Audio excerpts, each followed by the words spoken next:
عامل لكم تتبيله للشاورما. بقول لكم ايه، حدوته. نجهز الحاجه بقى ويلا بينا. في بوله فيها زبادي وزيت وكاتشب وخل ودبس رمان وصويا صوص، وبعد كده نقلب. بعد كده مكعب مرقه، توم، شطه، قرفه، جنزبيل، بابريكا، كاري، توم باودر، بصل باودر، ملح وفلفل، ونقلب. بعد كده نجهز الوراك والصدور، نقطعها تقطيعه شاورما. بعد كده نحطها في التتبيله اللي احنا عملناها ونغطيها كويس بقى، ونعمل مساج خفيف. بعد كده نسيبها ساعتين ونرجع تاني في طاسه على النار فيها شويه زيت، ونبدا نسوي الفراخ اللي احنا عملناها. بعد كده ده شكلها بعد ما خلصت.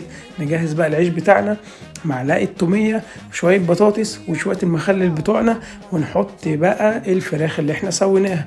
نلف الرول، نعمل ساندوتش في طاسه تانية، نحط سنه زيت ونحمر بقى كل الجوانب. طبعا انا لازم اكل الحته دي. بقول لكم ايه، حدوته. صباح الفل.